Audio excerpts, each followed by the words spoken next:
Okay guys, let's do reaction videos while I'm eating, I'm sorry. Oh yeah, I had salad at my job today. Let's do the autistic teen who was killed by friends who pretend to play with. Why? My boy had autistic. Why you do that to people like that?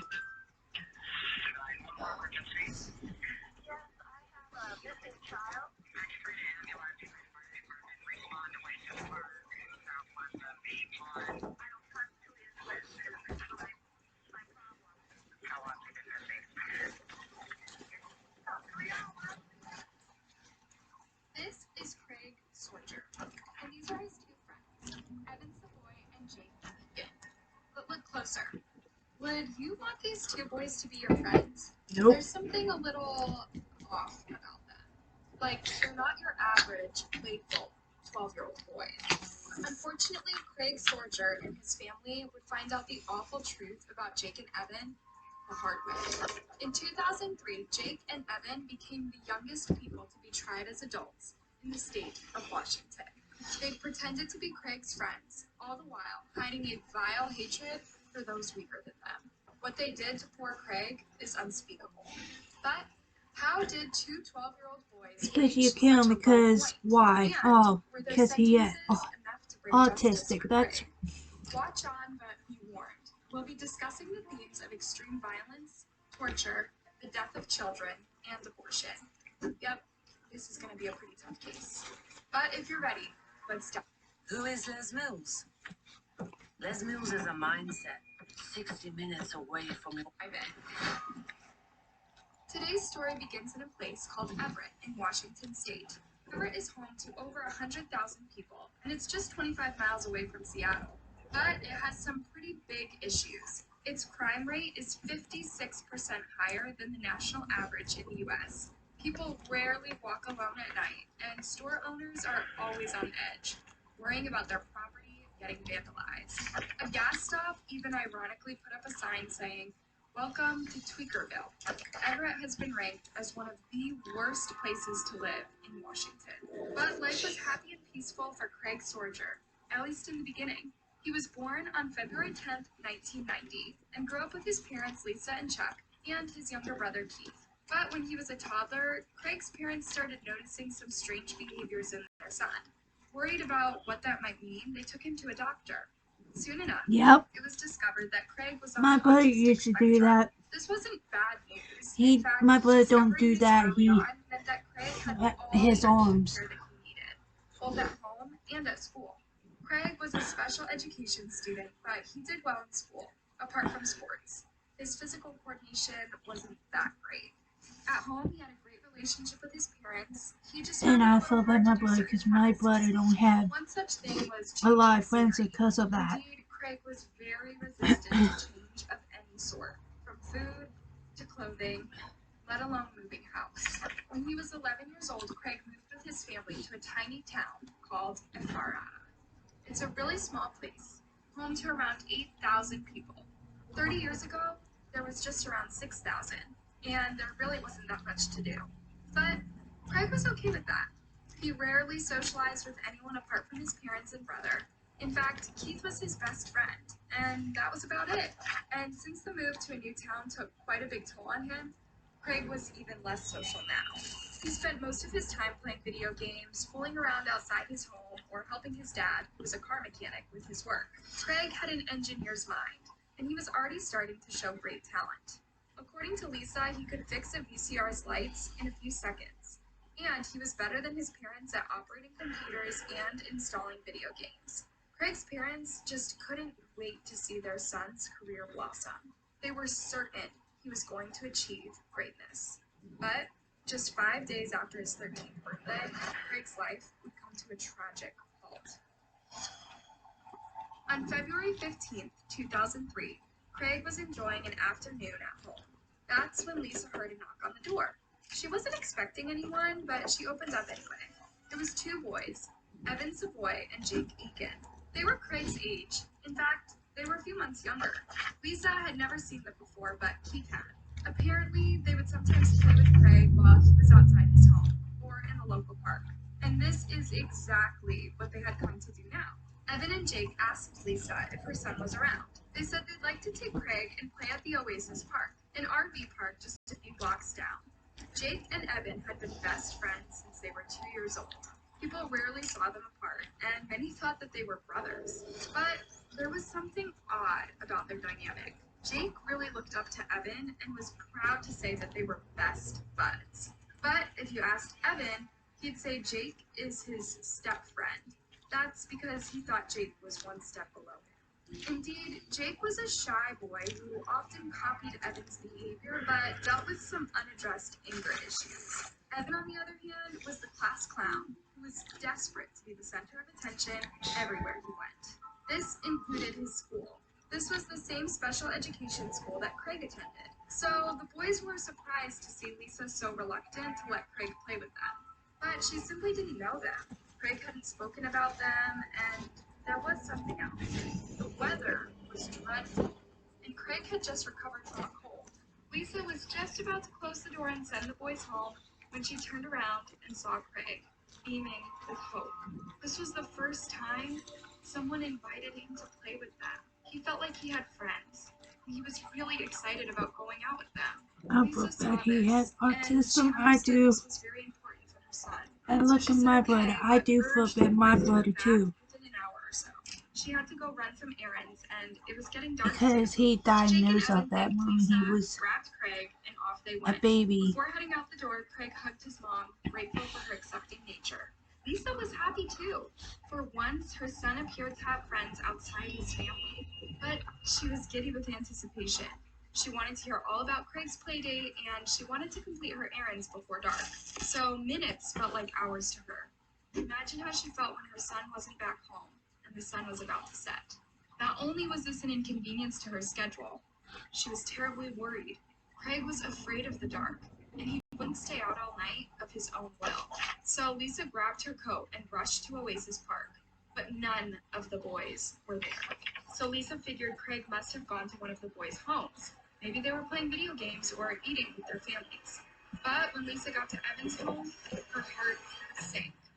Evan and Jake were playing video games and looked completely relaxed. When she asked them about Craig, they said, "Oh, we haven't seen him for hours." Apparently, they parted ways at the park, like she said, after about an hour. Then they went to Evan's home and never saw Craig again. With trembling hands, Lisa dialed 911. 911 emergency. Yes, I have a missing child. X-ray to ambulance, X-ray to fire department, respond to Oasis Park, southwest of the pond. I don't trust who he is with, is my problem. How long has he been missing? About 3 hours. She told the dispatcher that her son is on the autistic spectrum and that he struggled outside on his own. He was very vulnerable wherever he was. The police knew this too, so they immediately started a search throughout Ephrata. Lisa joined the team to search around the neighborhood, and even Evan and his family helped. The search didn't take long. The officers headed off to Oasis Park, covering its every alley, particularly those Craig was afraid of, the dark, secluded trails in the. If you're inspired to advance your career, online at Purdue University Global. Back. Tragically, this was exactly where Craig lost his life. Lisa found her son lying face down in a red pool under a tree. He was pronounced dead at the scene. There were a lot of people at the crime scene. A dozen police officers, Lisa, Evan, Jake, their families, and pretty much anyone who had realized what was happening. Lisa touched her son's body and felt he was still warm. He'd only been dead an hour or two. She stood up crying and pointed towards Evan.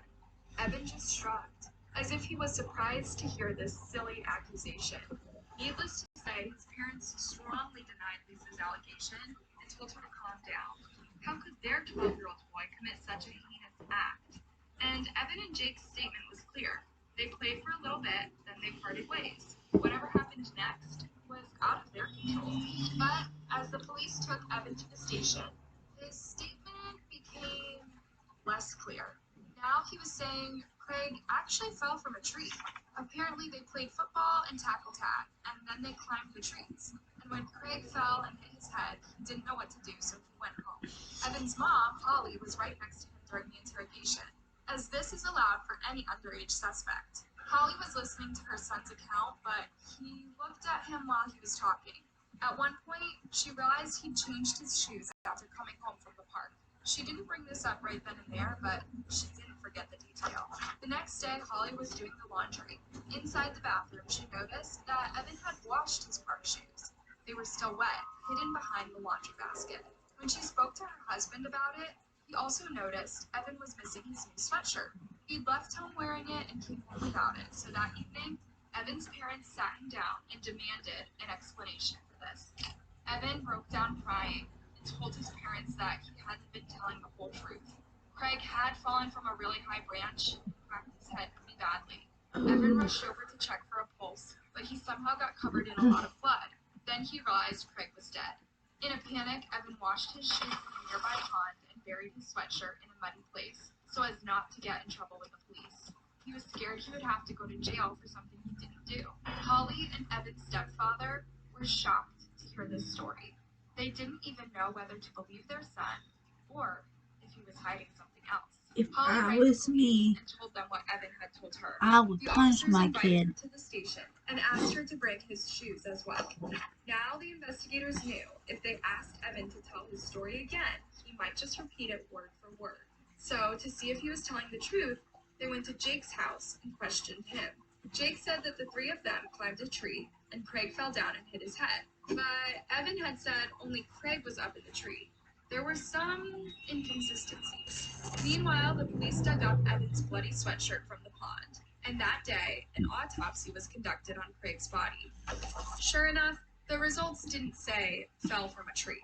Craig had been viciously hurt and stabbed. He had 34 jabs in his head and neck alone, and a few others in the chest. It was so vicious that the tip of the weapon was still buried in Craig's skull.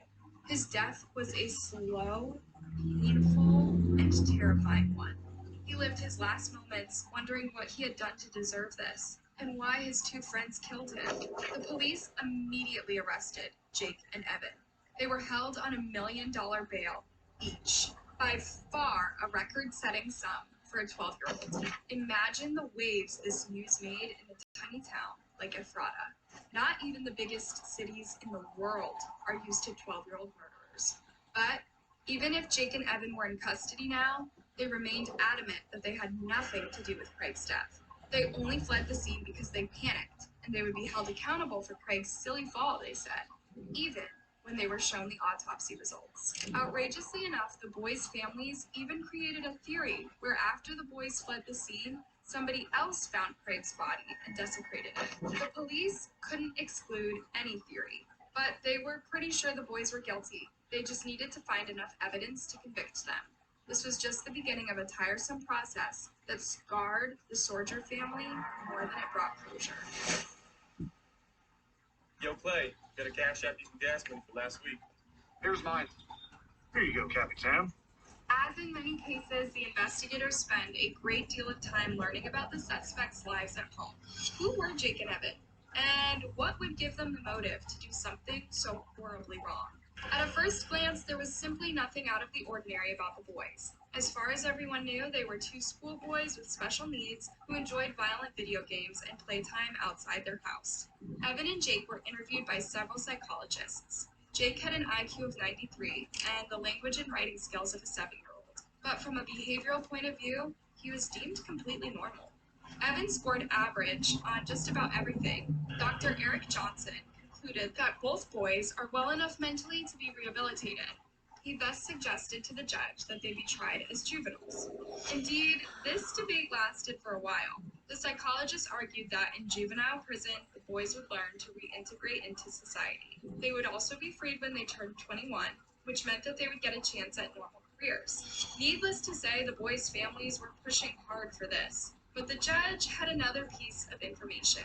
Both boys had clothes with blood on them, and the blood matched Craig's DNA. So, He decided to try them both as adults. Evan and Jake thus became the youngest people to ever be tried as adults in Washington State and the US alike.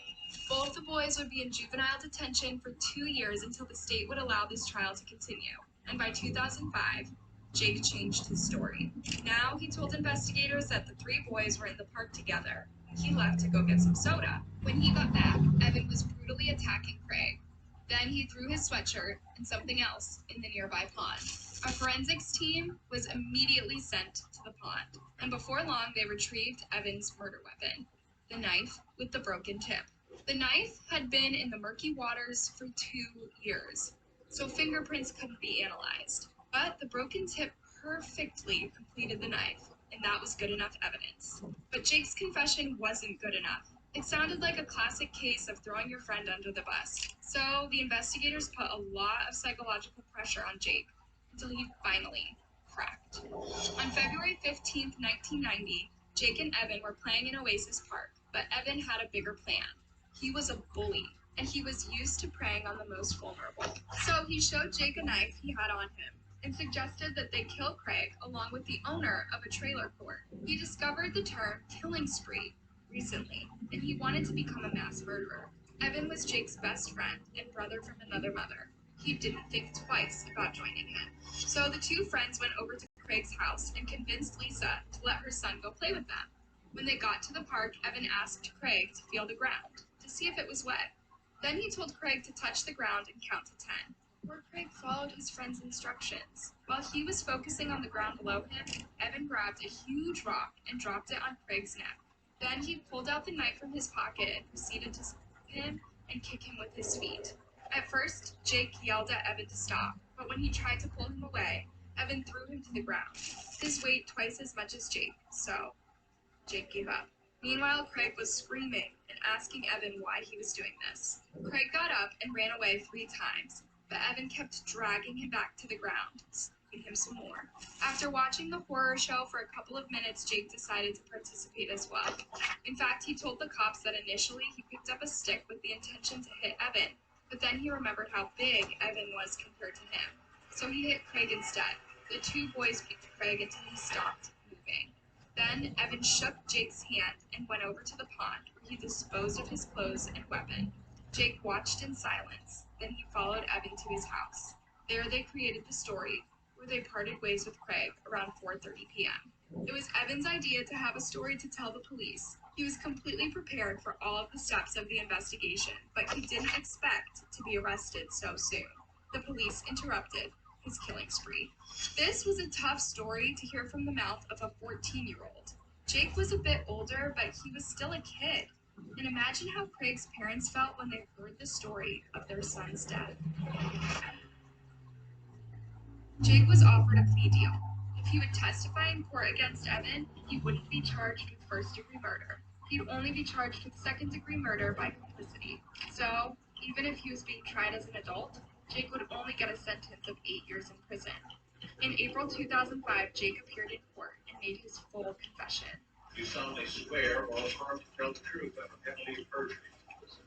When he finished, the judge gave him a sentence of 14 years, much longer than the one recommended by the prosecutors. The judge said that a 12-year-old perfectly understands what it means to hurt someone, and that Jake should have stopped it, or at least told someone about it.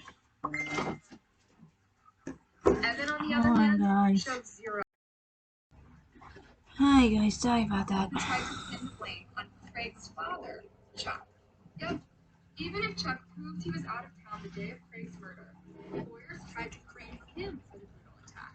When that theory failed, they moved on to Craig's child services, trying to have them testify against Lisa, Craig's mother. It's pretty outrageous that the killer tried to frame the victim's parents.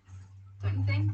Needless to say, Craig's parents got very upset at Evan's parents, but the latter were determined to protect their son. So both couples started harassing each other until they got restraining orders both ways. When Lisa was cleared of all suspicion too, Evan's defense team started pointing their fingers at Cody Cook, a former schoolmate of the 3 boys. Cody said he actually witnessed the murder that fateful day. He was walking home when he heard screaming from the park, so he went over to check what was happening. But when he realized that his friend was being attacked, he hid in the bushes, afraid of falling victim to Evan and Jake as well. After the attack was over and the boys left, Cody ran over to pray, but he realized it was too late. He didn't tell his parents about it at the time, but his mother noticed a change in his behavior over the next few days. Back in 2003, Evan's parents had presented a theory that perfectly matched Cody's testimony. They argued that after Craig fell from the tree and Evan left, someone else came in and killed Craig. So now they started going at Cody, saying he was actually the person who snooped in and took Craig's life that day. This delayed the trial for months, as the prosecution had to work hard to prove Cody's innocence. It wasn't until Jake's testimony in April 2005 that Evan could finally be convicted. Evan was found guilty of first-degree murder and sentenced to 26 years in prison. However, Evan and his family continued fighting for his freedom and claiming he was innocent.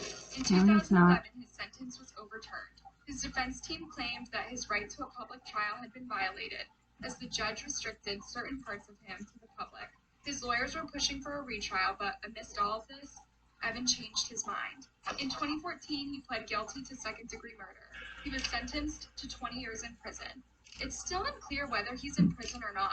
Some sources say he's due for parole in 2034, but others say he was actually released back in June 2020. We should have got one. Get jail. You might say, well, at least Craig's family got some closure, now that both Jake and Evan are in prison. Unfortunately, this couldn't be further away from the truth. First of all, Lisa and Chuck have to live with the horrifying reality that their autistic son was brutally murdered by two 12-year-olds who pretended to be their friend. Second of all, Evan's family tried to blame them for the murder. And finally, I the don't boys trust people. continued to complicate their lives. Well, this It doesn't time, matter who it they was are. Jake who became a questionable character. After Evan was sent to prison, Jake wrote to Evan's mom in very poor grammar. Jake wrote, I stabbed Craig Sorga. I planned the murder and I switched clothing with Evan at the crime scene. His bloody clothing are mine. And now a kid is going down for what I did. What was Jake playing at?